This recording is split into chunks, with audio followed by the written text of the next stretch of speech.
Hi guys, and welcome back to Chengi's World. Yay! Doo doo. I am so happy to be here again, guys, and I am so glad to have the opportunity to share another strawberry letter with you guys. And before I do that, you know the drill. Subscribe if you haven't already, and welcome to Chengi's World. You are welcome, you are welcome, you are welcome. So many of you guys are joining this party and becoming part of my world. I am so happy to have you. And for those of you who are coming back, leave a comment, like the video, do that thing, okay? Or just let's have a conversation, and feel free to give whatever advice you think as well, because as we go through the strawberry letter, I might miss some stuff or whatever, and I'm sure our friend would appreciate feedback from different angles as well, so feel free to do that. So today's letter comes from Mimi, and she writes and says to me, "Dear Chengi, thank you so much for putting out wonderful content and helping women in need. I often watch your videos and I find them very helpful. I contact you in the hopes that you would share some of your wisdom with me. I'm a young woman with a very quick temper. I don't shout, but I might walk out of a room if I happen to get in my feelings, or call any behavior out that I'm not okay with without giving the benefit of the doubt to my significant other. This has caused some tension between my partner and I. He's very sensitive and disappears when he's upset. I would like to sort things out immediately, but I get frustrated and sad at his one-word answers. We are currently in a long-distance relationship, and there is 7 time zones between us and an ocean. How do I get the patience to wait out his anger, and how do I approach him?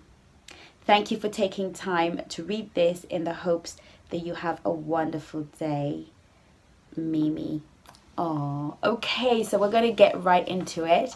Mimi, thank you so much for writing to me, and you know that I promised you that this video would be the Monday video. So I know you're looking forward to hearing this question. Now, I already spoke to Mimi previously. I just sent her a message because I wanted to just clarify something. Did she have a temper with just this guy, or was Mimi struggling with a temper in general? Because it actually creates all the difference. And Mimi said, in general, she has a temper. Now, Mimi, the first thing obviously that we need to address is this temper. The thing is, it might appear as though your boyfriend is very sensitive, but I can guarantee you that 99.9% of people are sensitive to being around somebody who struggles with their temper, because your temper puts people on eggshells. If you've ever been around somebody with a quick temper, you always feel as though you are on eggshells, and it makes you generally sensitive and unhappy around that sort of energy. But before we discuss his sensitivities or his lack thereof, because I would be hard pressed to find a man who is going to not be sensitive to a quick temper from a woman, or vice versa. But before we go into him, because we're not really going to touch on him, because when I read this, I knew that it was about you. And I just want to share a quick story with you, because I think when you are struggling with something like a temper, there is a feeling that you are the only one. And when I was growing up, I had a horrible quick temper. I had a temper so bad that I would rip clothes. If I had a fight with my sister, who was a year older than me, I would take a pair of scissors and rip her clothes to shreds. I would put holes in the wall. I was not only did I have a temper, but I was completely out of control. And then I went to boarding school, and I would fight. I was a little dinky little thing. I was like a little Rottweiler, but I would fight, the big girls. Had a raging temper. And as I grew older, that temper became a little bit more sophisticated. I was less fisticuff, because I realized that I wasn't going to get any bigger. When I was younger, I thought I would get bigger. And I realized I really couldn't take down some of the girls that I would have wanted to. And I really struggled with that for a long time. And that having a quick temper is really the other way of describing it is being out of control. When you have a quick temper, you are literally out of control. It's not that you don't have self-control. That's a different dimension. You are out of control. You completely lost control of your ability to manage your emotions. Now, we all get barraged with all manner of emotions, some really intense depending on a sore point, and that's where I'm going. A temper usually is a disguise for hurt and pain, trauma, trauma of any sort of kind that you may have experienced as a child. Beg your pardon, I've just dropped that. A temper that a trauma that you have experienced in your childhood, something that happened to you, something that your mind or your subconscious mind is hiding deep within the context of your heart, and you don't know why, but when something is touched and and it's triggered by certain things, and when that area is touched, and because it's sore, and people who are sore and carry a wound don't want to be touched in that area because it hurts. So it's very easy, therefore, for people to touch it without knowing that it's there, and it's very easy for you to expose it without knowing that is there. So for me, what happened for me was that I met a prophet who called me, and we were speaking on the phone, and she said, the Lord is saying that you have a spirit of rejection. I had never ever thought of such a thing, and I thought that is the weirdest thing. Why would I feel rejected? Or I was very much loved, and I was very much whatever. And then she kept asking me questions. I said to her, well, I was my dad's favorite. My parents loved me. I have no history. But then I realized that when my dad left my mom because their marriage wasn't working, as a 9-year-old girl, that was a rejection of me. It played out to me. Whilst intellectually I knew that he was leaving my mom, he was leaving us. And I could not compartmentalize that because I was so young. I couldn't figure out that it was his marriage to my mom that he was walking away from. It wasn't us, because my dad was very much present. I had access to him all the time. In fact, almost every day. He did everything that he could to be a dad, and he was a really cool and wonderful and present dad. But the day he left us, I developed a spiritual rejection. I developed issues with rejection. Issues that even now I still have to keep under control. But certainly since I realized that I was dealing with this matter of rejection, then I realized that that was the area of healing that I needed to work on. And as I began to work on that, I found that I was no longer a victim. I was able to now control my temper. I was able to now realize, okay, this is I could even see it coming. I could feel it coming. And I would learn by the grace of God and through a lot of prayer, a lot of counseling. And that's what I want to say to you. You need to find a counselor. If you are Christian, go to church. If you're religious, go and find your spiritual leader and work this through, because it's an affliction usually of the soul, of the spirit, of the mind. And if you're not religious and you're watching this and you're thinking, well, I don't believe in any of that, then you need therapy. And we have a thing, and we're growing up, that we've got an issue with getting therapy because it's for mentally insane people, or it's for mental health issues, or whatever it is we think. But actually, in truth, 99.9% of people have mental health issues in one way, shape, or form.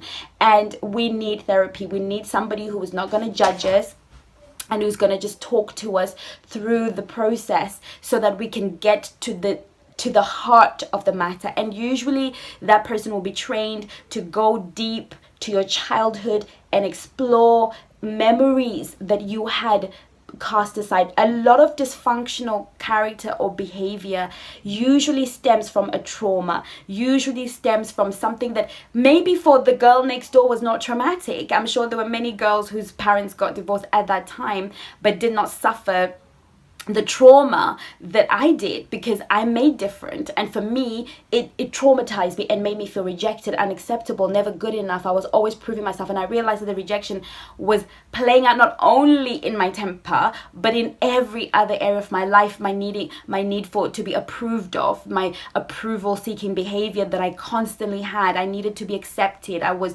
prepared to be whatever anybody needed me to be in order to be accepted, because I was consistently rejected. And I did not know why, because I was loved everywhere that I went. So I'm saying this to say that you need to get yourself a therapist. You need to really work and iron out these issues, because until you do, you cannot actually expect to have a healthy relationship with another human being, male or female. And what will happen is, if you don't get control of it, you will alienate yourself from the people that truly, truly love you. And then you will create a world full of rejection that only validates your temper. So temper is usually the cover up, it's usually the surface, it's usually the manifestation, the fruit of a deeper root, right? So there's something deeper happening in you that you need to sort out. And a boyfriend, a friend, those are all plasters on a bullet wound. So everything that you're trying to do right now is trying to put a plaster on a bullet wound. You're hemorrhaging and you're bleeding at a much deeper level. And so putting a plaster on it is not the key. You need to talk. You need to go and truly have therapy and discuss the issues that you're having right now. The second thing is, I would like you to, when as you go through that process, and I hope that you will take this advice and find somebody to talk to and really get to the heart of it, because it's the best thing that will ever happen to you. Obviously, you have this man in your life, and I don't know the depth of your affection or where you are, but there are other things here that cause concern. You are in a long distance relationship, and I've done a video on long distance relationships, so you might want to go and check that out. So long distance relationships are difficult anyway, mainly because 93% or 98%, I need to check those figures, I believe, my paper keeps falling, 93% of communication is non-verbal, which means that if you are not in that person's presence, and 55% is body language and the rest is tone. So if you are not in each other's space and that person cannot see that you are speaking from a place of hurt, they can't see your expressions, they can't see the pain in your face, they will just, it enhances the misunderstanding between you. There's constant misunderstanding, and long distance relationships are very difficult because you're not bonding at the level or in the way that you should. And I've done a video on this, and you can go and check it out, because I do believe they work. I have a sister who had a long distance relationship, and she is from a guy in a different country, and she's been married now for forever. They've got 2 kids, and those kids are going to uni now. So it is completely possible, and I know a lot of successful relationships. So you want to go and watch that video, long distance relationships.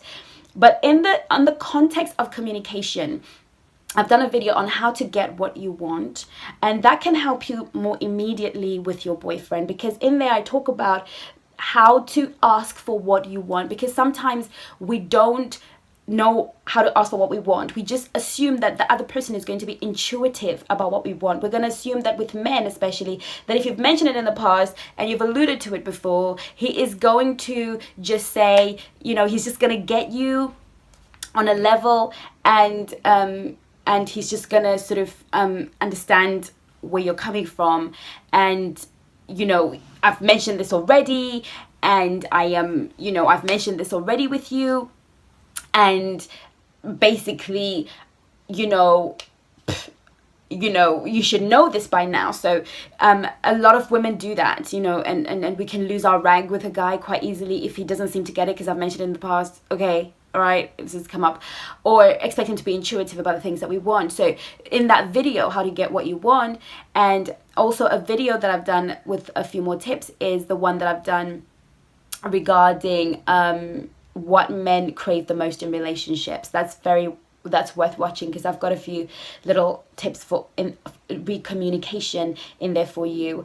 So those are at least 3 videos that I recommend that you go and watch, because I think they will help you with your immediate resolution, how to speak to him. And I've also done a video on how to deal with hurt feelings. I think you should watch that as well, because if you are experiencing any kind of hurt feelings, if his pulling back from you hurts you, then what you need to do is learn how to communicate those hurt feelings to him. And I've got some tips in there for you. So in terms of how to deal with your current and present situation, those videos will definitely point you in the right direction and give you the nuggets. But it's all about you know, as we get, as we always thought relationships are just something that was intuitive. You should just be able to get it, you know, in a relationship. But actually we need to be trained to be in a relationship. We need the wisdom to talk, and we need to understand the wiring of male and female brains. So when we do that, a lot of it can be cut off. So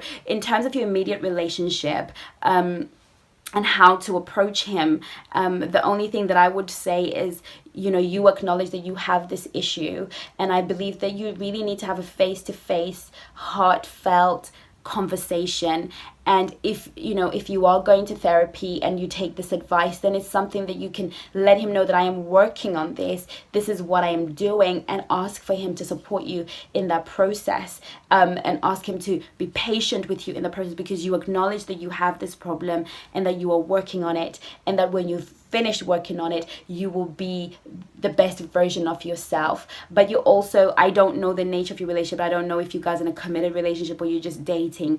But if you are in a position where you've just started dating and he is away anyway, I would recommend that you would watch my video, Dating Sabbatical, and just give yourself some time out of that relationship to work on yourself.